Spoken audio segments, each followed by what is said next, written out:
Mass curfews, mass quarantines, lockdowns everywhere. But let's talk about mass surveillance. Want to fight COVID-19? There's an app for that.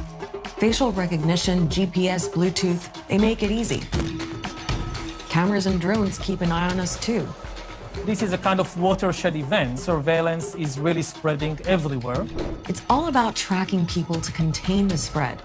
But some want to know, who's policing the police?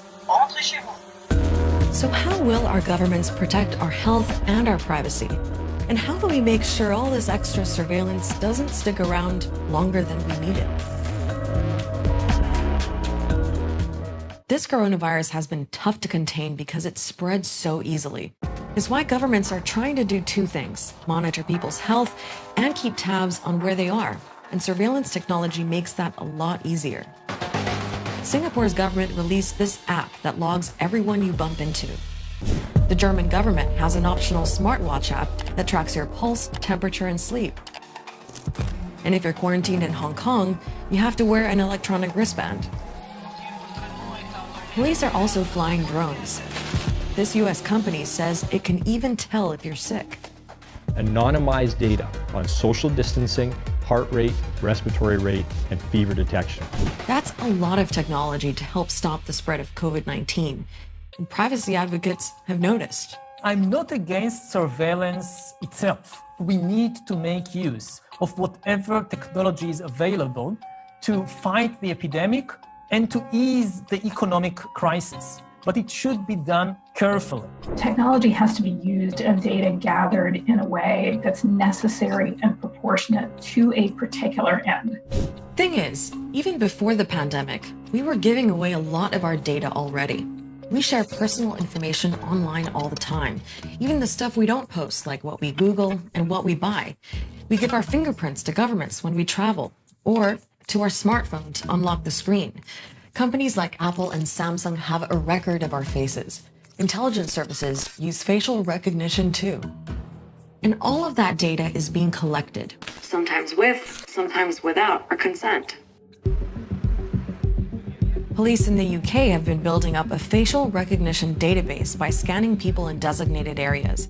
Last year, they used the tech to track down more than 450 suspects in Wales. We don't know how long it's being stored on that database and for what purpose. Russian police also use facial recognition to monitor protesters. With biometric data collection seemingly available at nearly every street corner, the authorities say they can easily catch criminals. Other countries like India and Kenya are phasing in a national ID card that's linked to your biometric data. Possibly the world's most privacy-invasive digital ID system. Lots of very sensitive data about people, so including their iris scans, their earlobe shape, their GPS. Without the card, people can't access things like loans or healthcare. And now we have a pandemic. Governments everywhere are expanding their power to bring this global threat under control. In China, they've harnessed one of the most pervasive surveillance systems in the world. Cameras are pretty much everywhere, one for roughly every 8 people. Police once used facial recognition to track down a wanted man at a concert with 60,000 people. Cameras are even used to enforce China's social credit system, which ranks businesses and citizens on their behavior. Back in the 40s and 50s, that was all done through humans asking their neighbors lots of questions. Now that's really all gone high tech. And because of COVID-19, it's gone into overdrive. In Hubei, where the virus first broke out, police used cameras, drones, and facial recognition to quarantine 56 million people. Even as lockdowns ease up, millions of Chinese people are still being monitored. In some cities, they have to log their health and travel history in an app that generates a color code. To leave home or go shopping, security has to give you the green light. If you're red or yellow, you're really not meant to be moving around. It's not just China. Surveillance is being stepped up everywhere. So how far is too far? Yuval Harari, a historian and author, says it could open us up to abuse. It is, of course, focused on the disease itself. The system needs data about what's happening inside your body. your body temperature, maybe your blood pressure, maybe your heart rate. But once surveillance goes under the skin, it can start being used for many, many other purposes. They can know not only that you're watching, but also what you're feeling. What makes you angry, what makes you laugh. It gives some clue about your political views or personality. And the implications of that are extreme. It can go all the way to the establishment of new totalitarian regimes, worse than anything we've seen before. That's obviously a worst-case scenario. But what's to stop that from happening? Well, that's the key question, right? That's why Amnesty International, as well as other NGOs and digital rights organizations, are very closely tracking the rollout of these systems. Privacy advocates say we should scrutinize the emergency laws governments are passing right now, often with little or no public debate. The UK, Hungary, Russia, the Philippines, Thailand, they've all done it. Israel tried too. The government has turned to the secret police and authorized it to use some of the skills and technologies it initially developed to monitor and control the Palestinians. But the Israeli Supreme Court put on the brakes.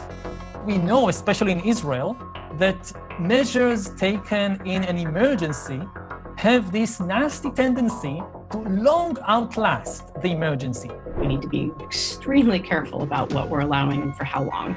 Will we be able to turn that back once this is over? And then there's the language some politicians have been using.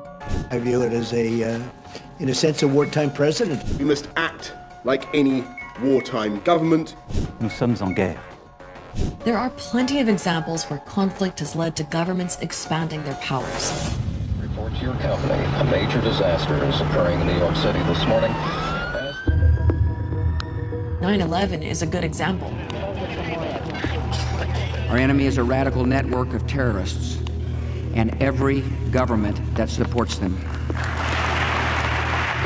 Our war on terror begins with Al-Qaeda. The Patriot Act was brought in just 45 days later in the name of fighting terrorism, and it was criticized for expanding U.S. government surveillance. Some of those powers are still around. Human rights are born out of the modern world's turmoil. Now is precisely the time where we need to protect them and uphold them.